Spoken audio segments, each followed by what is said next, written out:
In 1954, the Supreme Court of the United States of America unanimously decided in the Brown v. Board of Education Supreme Court ruling that public schools segregated according to race were, quote, inherently unequal, end quote. State laws requiring school segregation therefore conflicted with the Equal Protection Clause of the 14th Amendment.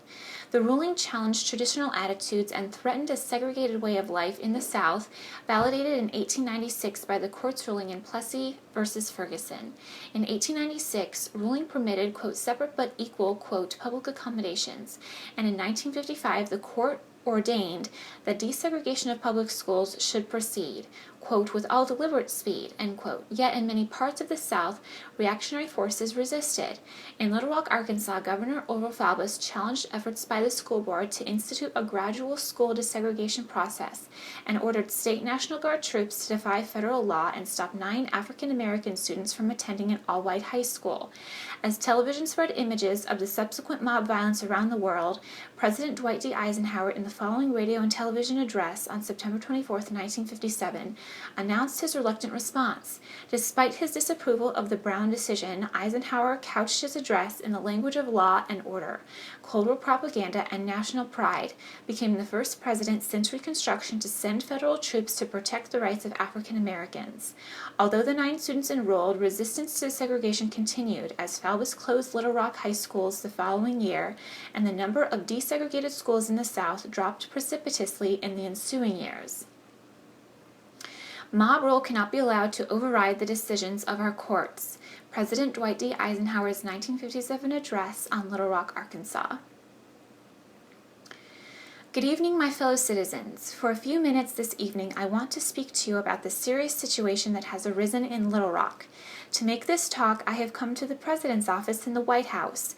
I could have spoken from Rhode Island, where I have been staying recently, but I felt that in speaking from the House of Lincoln, of Jackson, and of Wilson, my words would better convey both the sadness I feel in the action I was compelled to take today, and the firmness with which I intend to pursue this course until the orders of the federal court at Little Rock can be executed without unlawful interference. In that city, under the leadership of demagogic extremists, disorderly mobs have deliberately prevented the carrying out of proper orders from a federal judge. Local authorities have not eliminated that violent opposition, and under the law, I yesterday issued a proclamation calling upon the mob to disperse. This morning, the mob again gathered in front of Central High School of Little Rock, obviously for the purpose of again preventing the carrying out of the court's order relating to the admission of Negro children to that school. Whenever normal agencies prove inadequate to the task and it becomes necessary for the executive branch of the federal government to use its powers and authority to uphold federal courts, the President's responsibility is inescapable. In accordance with that responsibility, I have today issued an executive order directing the use of troops under federal authority to aid in the execution of federal law at Little Rock, Arkansas. This became necessary when my proclamation of yesterday was not observed and the obstruction of justice still continues. It is important that the reasons for my action be understood by all our citizens. As you know, the Supreme Court of the United States has decided that separate public educational facilities for the races are inherently unequal and therefore compulsory school segregation laws are unconstitutional. Our personal opinions about the decision have no bearing on the matter of enforcement. The responsibility and authority of the Supreme Court to interpret the Constitution are very clear. Local federal courts were instructed by the Supreme Court to issue such orders and decrees as might be necessary to achieve admission to public schools without regard to race and with all deliberate speed. During the past several years, many communities in our southern states have instituted public school plans for gradual process in the enrollment and attendance of school children of all races in order to bring themselves into compliance with the law of the land. They thus demonstrated to the world that we are a nation in which laws, not men, are supreme. I regret to say that this truth, the cornerstone of our liberties, was not observed in this instance. It was my hope that this localized situation would be brought under control by city and state authorities. If the use of local police powers had been sufficient, our traditional method of leaving the problems in those hands would have been pursued.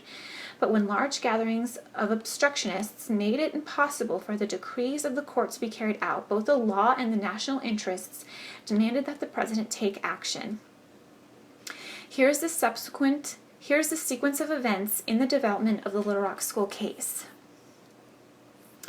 In May of 1955, the Little Rock School Board approved a moderate plan for the gradual desegregation of the public schools in that city. It provided that a start towards integration would be made at the present term in the high school, and that the plan would be in full operation by 1963.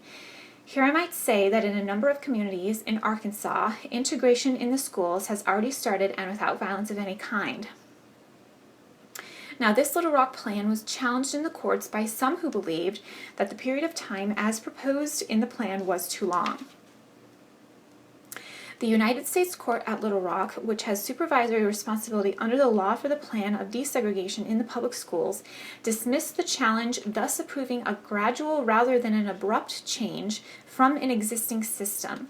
The court found that the school board had acted in good faith in planning for a public school system free from racial discrimination. Since that time, the court has on 3 separate occasions issued orders directing that the plan be carried out. All persons were instructed to refrain from interfering with the efforts of the school board to comply with the law. Proper and sensible observance of the law then demanded the respectful obedience which the nation has a right to expect from all its people. This unfortunately has not been the case at Little Rock. Certain misguided persons, many of them imported into Little Rock by agitators, have insisted upon defying the law and have sought to bring it into disrepute. The orders of the court have thus been frustrated. The very basis of our individual rights and freedoms rests upon the certainty that the President of the executive branch of government will support and ensure the carrying out of the decisions of the federal courts, even when necessary, with all the means at the President's command. Unless the President did so, anarchy would result. There would be no security for any except that which each one of us could provide for himself. The interest of the nation in the proper fulfillment of the law's requirements cannot yield to opposition and demonstrations by some few persons. Mob rule cannot be allowed to override the decisions of our courts.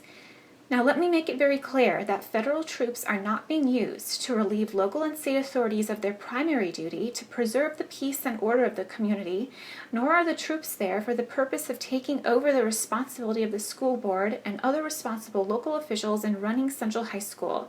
The running of our school system and the maintenance of peace and order in each of our states are strictly local affairs, and the federal government does not interfere except in a very few special cases and when requested by the several states.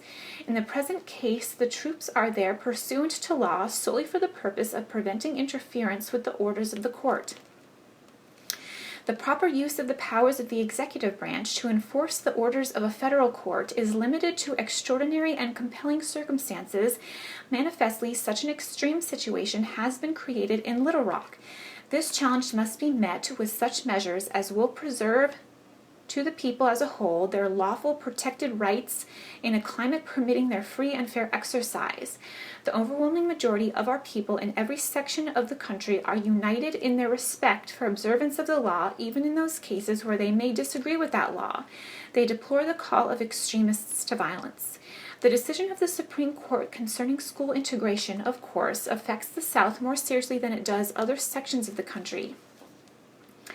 In that region, I have many warm friends, some of them in the city of Little Rock. I have deemed it a great personal privilege to spend in our Southland tours of duty while in the military service and enjoyable recreational periods since that time.